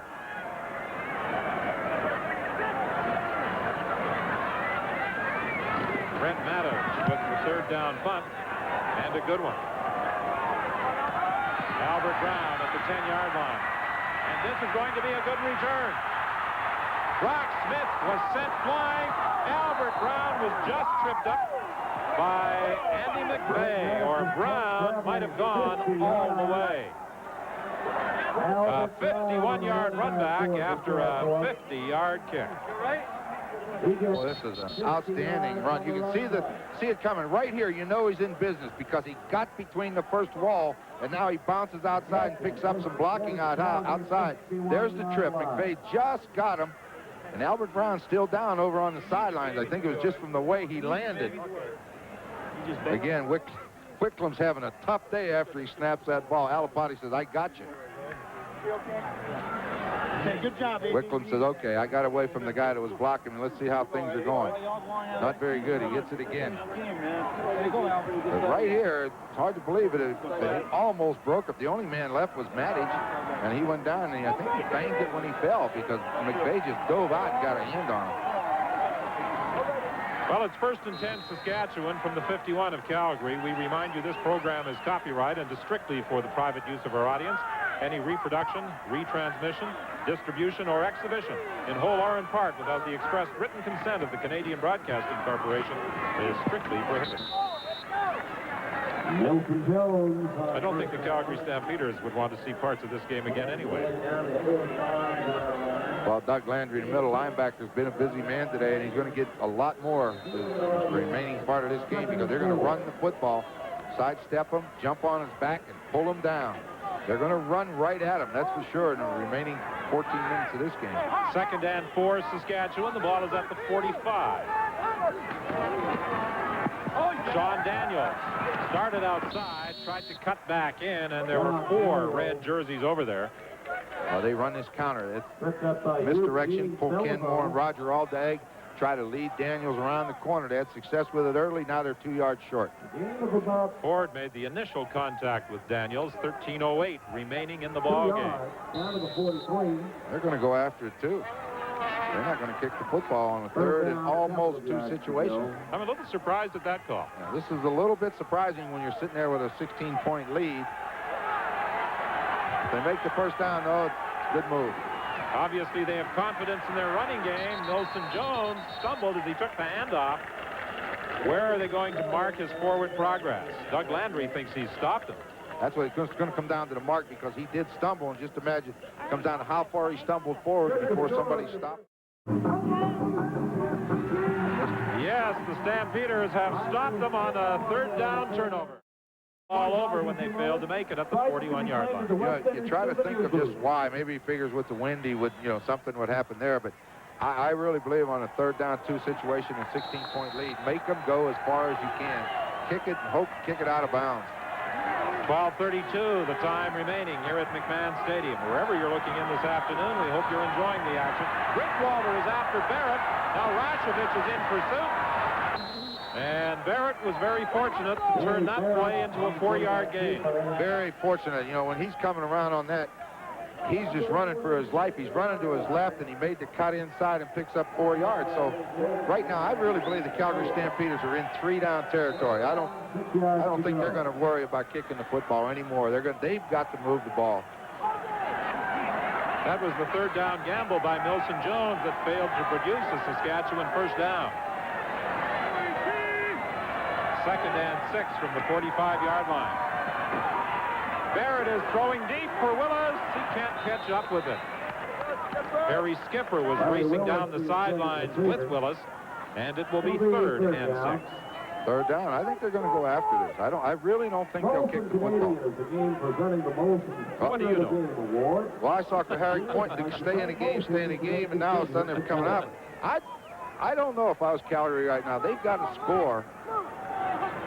Unless they're hoping for a break. They got the wind at their back. Maybe they hope that Manny's been kicking well all day.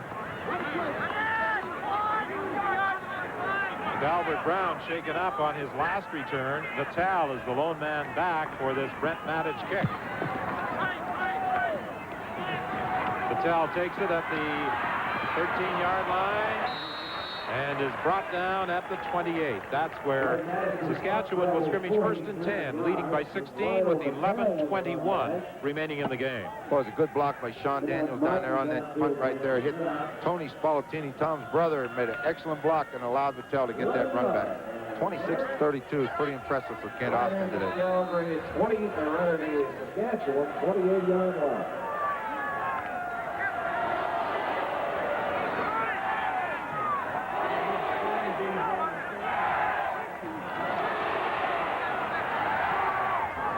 Narcisse, the target, being covered by Thurman. It will be 2nd and 10 Saskatchewan. Haven't been many times this afternoon when Austin has missed a receiver. That was pretty good read by Austin, too. He read the one-on-one coverage and just sailed over his head. Will Johnson has to get up and try to hold him in there. He feels he's being held by Bob Foley. He's making his point to the official. No one listens. In their last 5 games, the Stampeders have averaged 4 sacks per game. That Saskatchewan offensive line has done a good job today of protecting Austin. What a catch by Bresciani! Oh, my goodness, he went up with a defensive back, David McCrary, all over him, and one-handed he hauled it in. That's an unbelievable play again. I mean, McCrary's not even playing a football. He's got a hold of Bresciani, but what's the left hand? What's his? There's nothing to this game. You don't need one hand to catch the ball. I could see why he didn't get the ball, other hand in the air. McCrary had a hold of it. 29 yards for Rob Bresciani, and as Jeff Fairholm said, a replacement comes in and does a pretty good job. You don't want to let too many of those replacements come in or you won't have a job. That's one of the rules in this game. Don't get hurt. The guy comes in may be better than you. That's another outstanding catch. He's made 4 of them today now.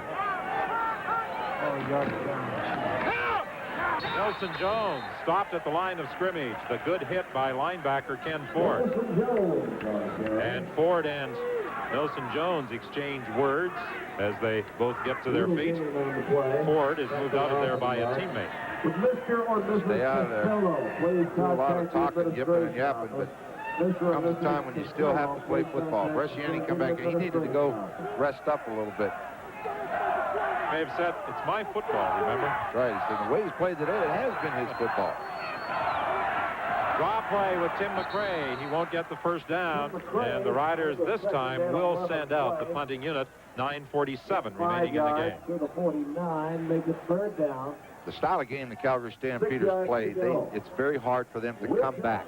You know, they like to run the football, mix in some passing, but as we said, their game plan had to change when it was 32-6. They just have to open it up and throw it all over the place.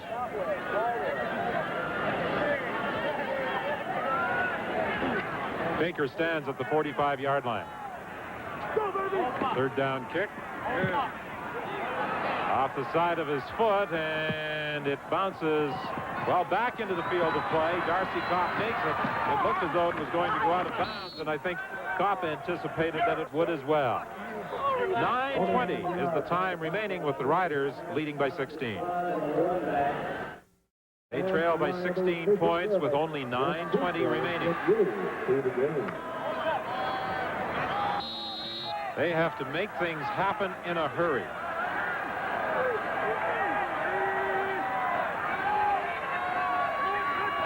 Movement at the line of scrimmage. Larry Willis way offside.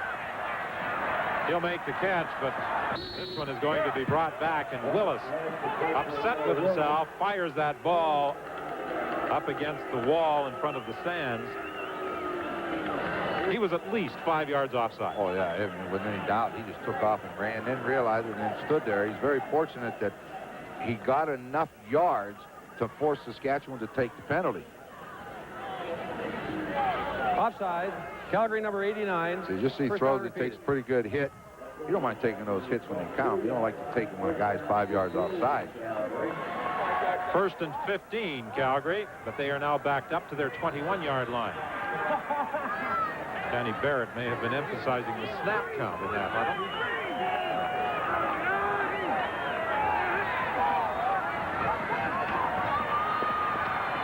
This time Willis goes deep. He's got it. But there's a penalty flag. It could be a rough play call against Saskatchewan. And that's what it appears to be, as Barrett was really decked after throwing deep to Willis. This is one, I don't think he could throw it any farther. I mean, he really let it go.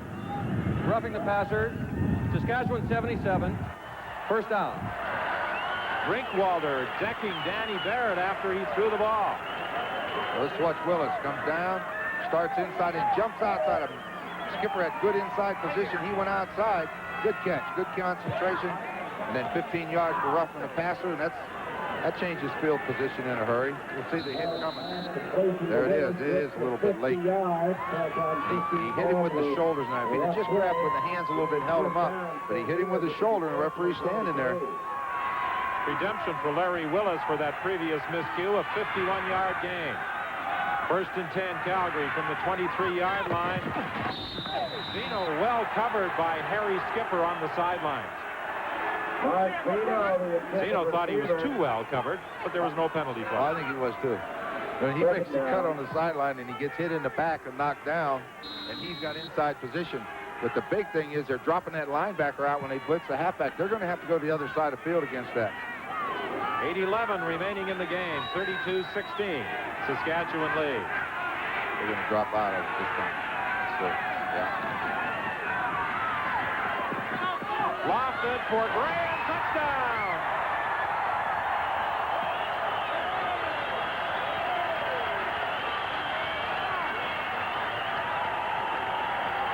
Nice touch by Danny Barrett, just lofting it over the head of the linebacker, Dan Rashovich.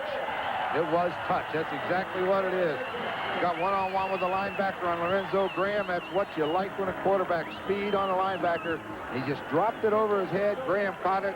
Rashovich shoved him into the end zone. Don't go away. This one is far from over. 7:57 remaining. 32-23. 22 is the score. Now it's 32-23 as McLaughlin adds the point after. At one point, the Calgary Stampeders in the third quarter trailed 32-6. Now just 9 points separate the Roughriders and the Stampeders with 7:57 remaining. 2 touchdowns for Lorenzo Graham. Good kick. Albert Brown takes it on the run at the 10-yard line. And Brown is brought down at the 33. 23-yard return. Lorenzo Graham capping that 84-yard drive in just 3 plays. And importantly for the Stampeders, they used up just 1 minute and 23 seconds. Well, they've got to score quick. This is about as fast as you can do it in 3 plays. Just drops it over the linebacker. Graham grabs it, makes the catch. They got to get 2 and out if you're a Stampeder fan. Saskatchewan needs to control the football. Tim McRae won't go anywhere. He's in the grasp of Matt Finlay. Well, they've been running that counter play all day, and this time Stampeders were ready for it. Matt Finlay was already just sitting back there waiting on whoever showed up, and it was the man with the ball.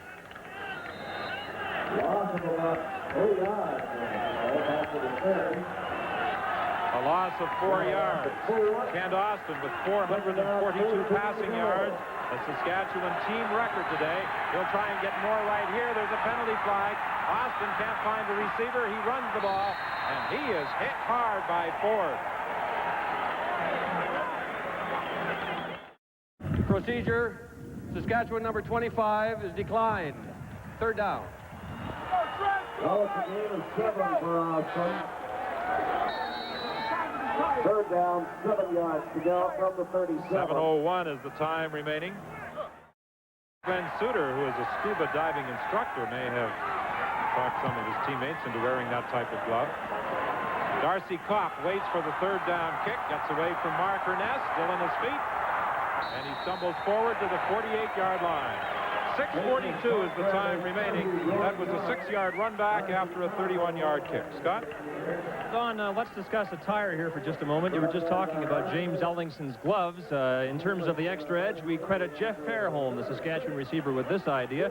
You can see Ellingson's gloves. He's got them taped onto his hands. What they actually are glass cutter's gloves that Fairholm has brought up from Denver, and it's got the Velcro type effect. As soon as the ball touches them, it virtually sticks to them, and it certainly gives them an extra edge. Glass cutters, scuba divers, what do I know? They're gloves. Brock Smith gets about 5 yards. Never heard of glass cutters gloves, but I guess you'd have to protect your hands if you're in that profession. You're in that profession, you wouldn't want to mess up too often either, would you? Be very sure. 6:03 is the time left. Saskatchewan's defense, Don, sorry, is sitting back deep. Going to try to force them to throw it underneath. That time Brock Smith got 4, but they're really getting deep in the secondary. 2nd and 5. Willis was the target. He couldn't haul it in. It was just a little too far for him.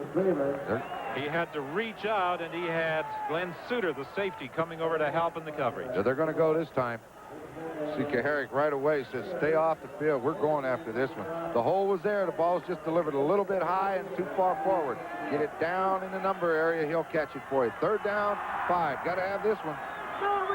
Larry Hogue and Suter were covering Larry Willis. A big 3rd and 5 gamble for the Stampeders. They trail by 9. Barrett drills it. It's made for a first down. A nice reception, too. Willis made a nice reception. Excellent coverage by Harry Skipper. Looked like if all the way he came back, left his feet, kept that body right in front of him. Let's get a good look at a pass, reception, and good coverage. Look at Skipper. Now watch him close. But here's the key. The body. Kept that body extended. Skipper has to go through it, and Willis makes the catch. 4:58 is the time remaining. 1st and 10 from the 43 of Saskatchewan. Here comes Richie Hall.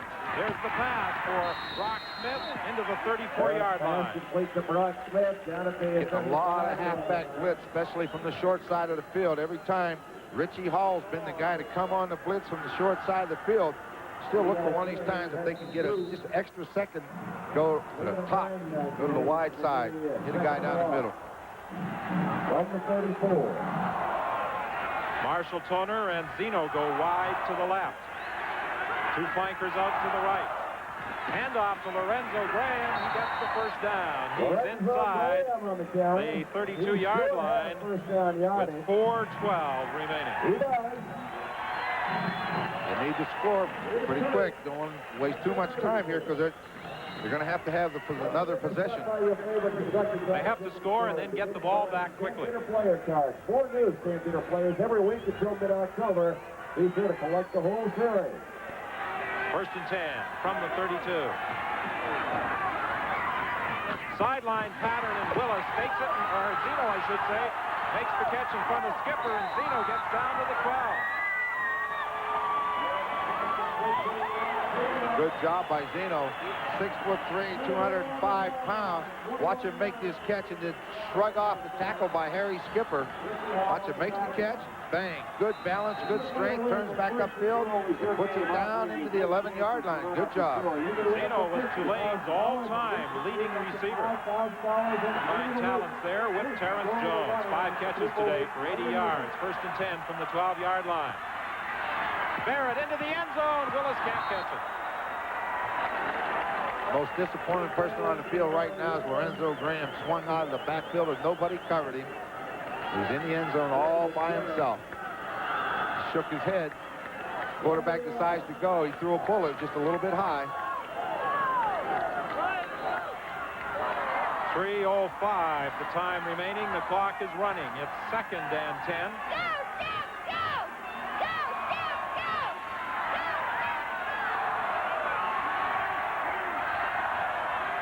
Two receivers to either side of the field. Penalty flag. Dumped off to Lorenzo Graham too high. Is this a procedure call or offside? Too much pressure, though. 3 white jerseys hit Danny Barrett. This is the time you have to have time to throw the ball. Offside, Saskatchewan.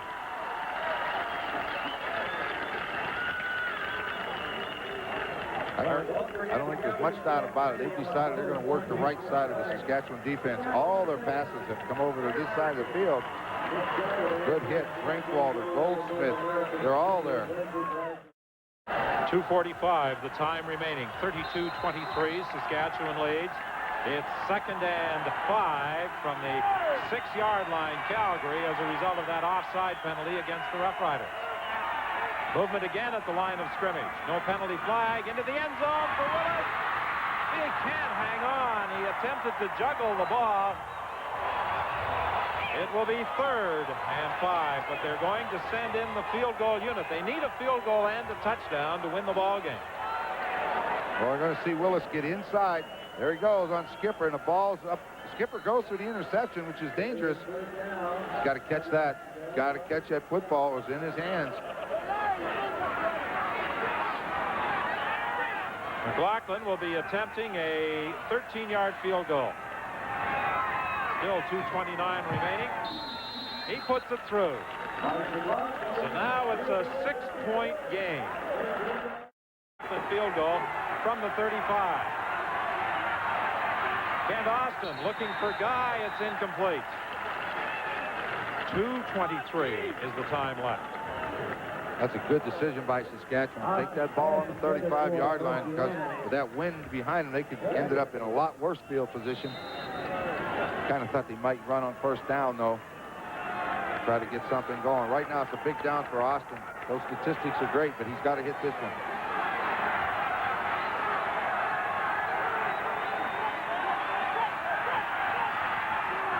He completes the pass, and it's Rob Bresciani struggling and getting the 1st down. Now, let me throw these statistics at you. In a 5-year CFL career, Rob Bresciani, coming into today's game, had been on the receiving end of passes for 117 yards. Today, that catch gives him 6 receptions for 160 yards and a touchdown. I guess that means this is the best day of his career. I guess it's so dangerous right here. They should make this. They only need about an inch. Stopped just short of a 1st down. 3rd down gamble, and Kent Austin will keep. They stack him up right at the line of scrimmage. But as you said, he only needed a couple of inches. There's 2:02 remaining in the game. I was just looking at the marker on the other side of the field, right on the 45-yard line. That ball was only an inch or so from it. Give him some air time.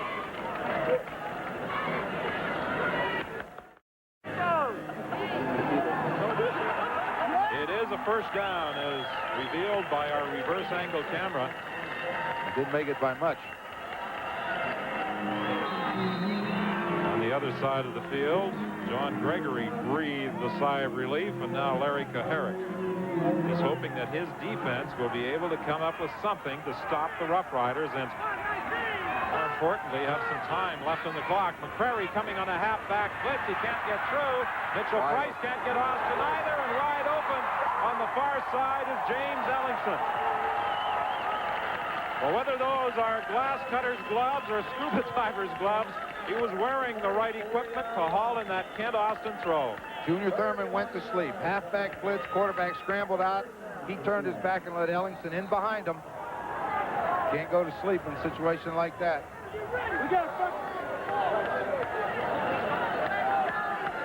Can't go to sleep at that stage of the game. Will Johnson decking Austin after throwing the ball.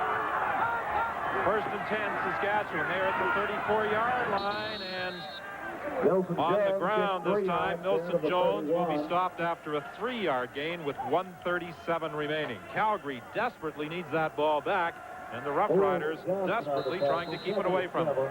Well, they're going to take the 20 seconds, I would think, in the huddle. 16, 15. Got a good look at it right in front of him. What's the hammer? I'm talking about what's the hammer. That's the halfback. Halfback blitz again. B. McCrary, I think, if it's any of them. Movement at the line of scrimmage, and this is going to be an offside call, almost certainly against Calgary. I mean, that's a big loss for the Bombers if he's not able to play. Calgary, still second down. A rotator cuff problem, an unusual injury for a linebacker, but he is going to be out of the Winnipeg lineup for the rest of the regular season, it would appear. Paul Randolph will take his spot tomorrow in the game against Edmonton. Second down. I don't know whether they got it or not. Depends upon the forward progress of Milson Jones. He had to get to about the 24-yard line. 1:13 is the time remaining. That's what that linebacker does. He has to decide. What he does is he's going to key Milson Jones. Wherever Milson Jones goes, he's going, because that's who carries on short. Down here on that second down. And threw back across the ground. Or the Bresciani, rather. Milson Jones might put it beyond the reach of the Stampeders. He takes it down to the 3-yard line. And again, where'd he go? Left side. The left side. Gary Lewis at that left end. Ken Moore, Roger Aldag, and Sean Daniels. That's where they've been the most dangerous. You're going to see it again. Left side. There goes Aldag, 44. Inside, Aldag makes the block right here on Hopkins to allow him outside. Hopkins finally gets a hold of him, but too late. That's all you need. Just screen him and give Jones a chance. Well, there have been some outstanding single-game performances by quarterbacks this year in the Canadian Football League. Matt Dunnigan, Sean Salisbury. But Austin's 483 yards are the best so far this season. Milson Jones driving down to the 2-yard line with 45 seconds left. Don't pop up the ball. Have somebody pick it out of the air and run the distance on you. That's it. Don't hand it to anybody. I will not take any chances. On the sidelines, there were instructions, run the quarterback sneak. You betcha. There's no chance. Don't hand that ball off. Gary Hoffman talking to John Gregory and saying, make sure we run the sneak. And it's not important if they score. You know, not important. They don't need to score. They just don't want to turn things over on a pop, the ball pop out of somebody's hand. This is the 11th drive of this series. The Roughriders did exactly what they had to do after Calgary had closed within 6. They maintained possession. And they get the touchdown.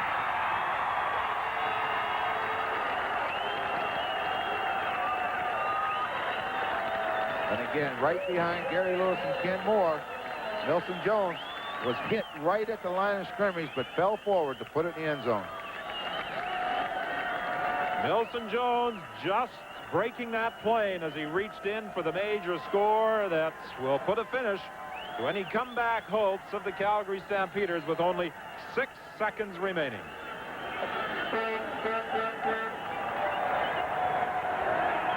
Now Larry Kuharich disappointed. He thought that perhaps his team would stage a miracle finish, somewhat similar to what the Roughriders did in the first game of the season at Taylor Field back on July 12th. But the Riders, on their last possession, controlled the football. They marched the length of the field from the 35-yard line. In 12 plays, they put it in the end zone, and it's 39-26. Well, we said coming in, you know, the first series of plays, Ken Austin was on the field, and he had to get a better performance out of the offense and himself. This game, he hadn't been putting points on the board. 1 touchdown last week against the Lions. But today, Bresciani, Narcisse, Milson Jones, and the biggest thing they did, as you mentioned, Don, that last drive when they had to do it, they put a 12-play drive together, scored a touchdown, and wiped out any chance for the Stampeders. That's a good job by the offense. That may be the hardest yard that Milson Jones has ever picked up. He was stopped initially, but on second effort, he broke the plane. That's all he needed to do, and he worked hard to get there. But that man, Ken Moore, right here, did a good job. He went right behind him and Gary Lewis for that 1 hard yard that you mentioned. A number of outstanding individual performances today by the Roughriders. Milson Jones, Don Narcisse, Kent Austin, and Rob Bresciani.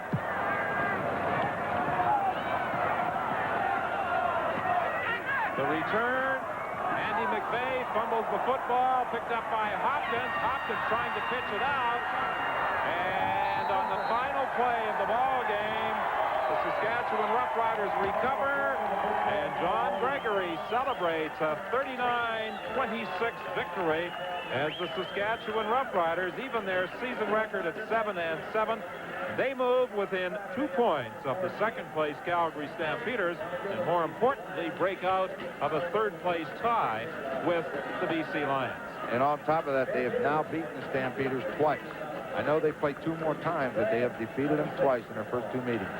So for John Gregory and his Saskatchewan Roughriders, this will be a pleasant flight home as they celebrate Thanksgiving weekend with a 39-26 win.